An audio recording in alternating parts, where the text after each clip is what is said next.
point. And it is an interesting, I don't want to say argument for, because that's not what they're saying. It's not an argument for child labor by any means.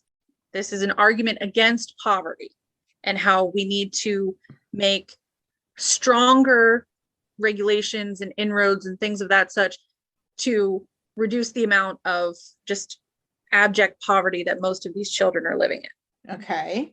So that's not a bad thing. So scholars disagree on the best legal course forward to address child labor. Some suggest the need for laws that place a blanket ban on any work by children less than 18 years old. Just cut and dry. If they're under 18, nobody needs to work. I mean, others suggest that the current international laws are enough and need for a more engaging approach to achieve the ultimate goals. Some scholars suggest any labor by children aged 18 or less is wrong, since it encourages illiteracy in humane work and lower investment in human capital. Now, when they're talking about work, they're not talking about you and me being 16 in high school having part-time jobs. Okay, because that's what I'm thinking. Okay. No, they're talking about children working in agricultural fields from sunup to sundown. They're talking about the children who are working in the cocoa plantations. These are children who are not getting the options to go to school. These are children who are working, like straight up, this is their job, is they're working. Okay. So they're not talking about where someone would have a part-time job to save up for fun things or to pay for school related expenses or things like that. They're talking about legitimate labor here, like and labor work, like making bricks and things that a child shouldn't really be doing.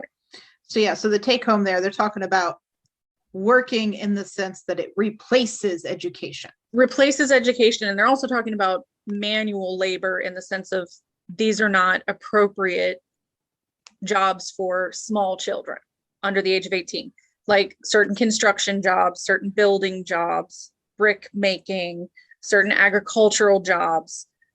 Some things are just dangerous for kids to do. Well, true, but I feel like we have some degree of law about that already, at least in this country, because a lot of companies who do that kind of work, they won't hire under 18 anyway. This is not in America. This is worldwide that we're talking about right now. I'm sorry. I also should have clarified that. My bad. This part of my bit here is we're going to worldwide. Gotcha. Okay. In America, essentially, 1938, federal regulation of child labor finally becomes a reality. And that's more of what we're used to seeing today. Mm-hmm. In certain states, it depends on how old you are. You're restricted by your age. You're restricted by the type of work you can do. Like I was 15 when I started working at Kroger, and I couldn't work more than 10 hours a week during a school year. And I could not work more than 2 hours a day when I was under the age of 16. So my shift was 2 hours on a weekday. On a weekend, I could work 4 hours, but I could not work more than 10 hours a week during a school year because I was what was considered, we had different levels. There were minors and minor minors. The minor minors were the bebés that were 14 to 15. Mm-hmm. And then the minors were anyone under the age of 18 to 16 because they changed the rules. 16, you could work longer hours. So now we're going into, this is around the world. Gotcha. So this is where the scholars are talking about addressing child labor on the global scale. So they're saying any labor by children under the age of 18 is more or less wrong. Okay. They're talking not about a part-time job while you're going to school. They're talking about in underdeveloped countries where they're being sent to work instead of school. They do not have access to school. That's a fair distinction.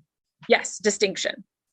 Child labor, claims these activists, also leads to poor labor standards for adults, depresses the wages of adults in developing countries, as well as the developed countries, and dooms the third world economies to low-skilled jobs only capable of producing poor quality, cheap exports. More children that work in poor countries, the fewer and worse paid jobs there are for adults in these countries. In other words, there are moral and economic reasons that justify a blanket ban on labor from the children aged 18 or less everywhere in the world. Hmm. So here's where they're saying that is flawed. And I don't necessarily disagree once we get through it. And again, this is again with the whole, we really need to attack the true villain, which is poverty. Okay. And like the absolute abject poverty that in certain areas, it just seems indentured and inescapable. So other scholars suggest that these arguments are flawed, ignores history, and more laws will do harm than good. Their reasoning, according to them, is that child labor is merely a symptom of a greater disease named poverty. If a law bans all lawful work that enables the poor to survive, informal economy, illicit operations, and underground businesses will thrive. Like black market and organized crime. Mm-hmm. Gotcha. These will increase the abuse of children. In poor countries with very high incidences of child labor, such as Ethiopia, Chad, Niger, and Nepal, schools are not available. The few schools that do exist offer poor quality education or are unaffordable. So the alternatives for children who currently work claim these studies are worse. Okay. I can see the argument. Yeah. So if you take away the quote unquote lawful work, you kind of open them up to not so great options, such as like having to be forced into a militia or forced into sex work or a substance type farming, grinding substance farming, which I assume they mean as part of like a drug trafficking thing. I don't know what grinding substance farming is. I assume that. So it's not necessary. I mean, like child labor is not a choice. It's a necessity. It's the only option for survival for some of these people. And it is currently the very least undesirable of a very bad set of choices. Right. So if you take away the quote unquote legal options, that's not going to fix the underlying problem, which is poverty. Right. They still have to eat. They still have to exist. They're going to have to find other means of bringing money inside that house, especially when these schools that they've developed usually are not free. They usually have to pay for the education. You have to pay for everything. So if they don't have the money because they stopped working, they certainly don't have the money to send them to school. And that's one less income coming into a household that may be barely surviving. Wow. So that's a dark turn. It is. And I feel like we could go off on 1,000 tangents, but yes. We should probably rein it in a little bit. And we're going to, because here we go on to eliminating child labor. So here we go. All right. Concerns have often been raised over buying the public's moral complicity in purchasing products assembled or otherwise manufactured in developing countries with child labor. So boycotting something that has been known to use sweatshops. Right. Okay. But then here we go again with that other side of the coin. Boycotting products manufactured through child labor may force these children to earn more dangerous or strenuous professions, such as going through agriculture or sex work. So again, it's poverty that we really need to be fighting. A UNICEF study found that after the Child Labor Deterrence Act was introduced in the US, an estimated 50,000 children were dismissed from their garment industry jobs in Bangladesh, leaving many to resort to such jobs as stone crushing, street hustling, and prostitution. That's the quote. Yeah, no. Okay. Jobs that are more hazardous and exploitive than garment production. The study suggests that boycotts are blunt instruments with long-term consequences that can actually harm rather than help the children involved. So what do we do? Got me. And so we're getting to a good change coming. Okay.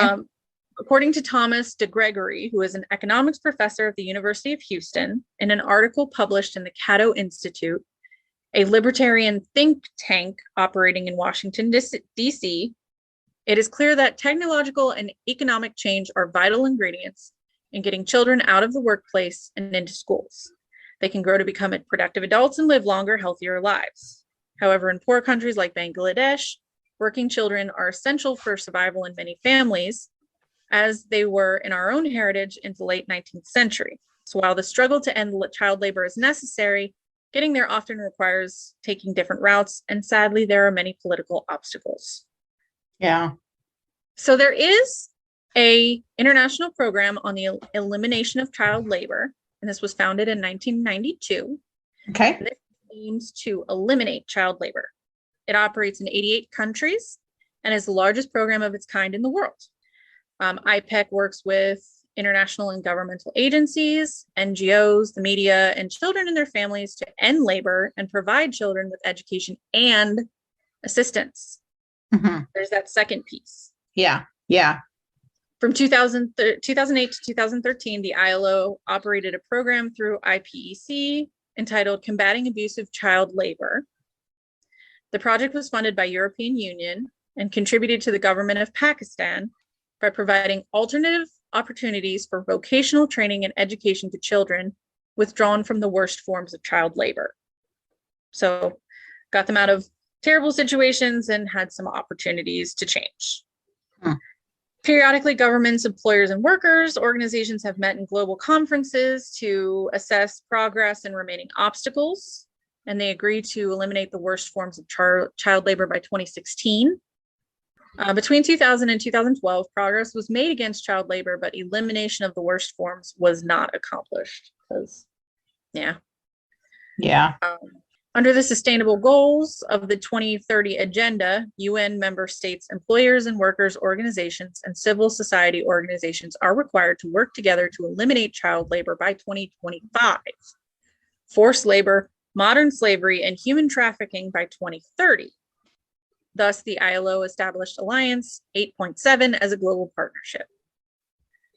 So, as of January 2021, the ILO published the Child Labor Global Estimates 2020 in collaboration with UNICEF. According to the report, child labor decreased by 38%, so from 246 million in 2000 to 152 million in 2016. Okay. So, heck yeah. Oh, buddy. All right. That was a big one. It was 5 pages. So, if you enjoyed the podcast, please leave us a review, like, share, subscribe on any platform. You can find us on social media. We're on Facebook and Instagram and YouTube, all at Our Trivial Obsessions. We're on Twitter at Our Trivial Pod. We have a website, www.ourtrivialobsessions.com. That's where you're going to find our episodes, extras, bonuses, and references. Mm-hmm. And finally, you can email us at randomqueensobsess@gmail.com. Random. Because we are. Queens. Because we are. Obsess. Because we do. So email us there with any topic requests for a future episode. And on that note, we will see you next week. Bye. Bye.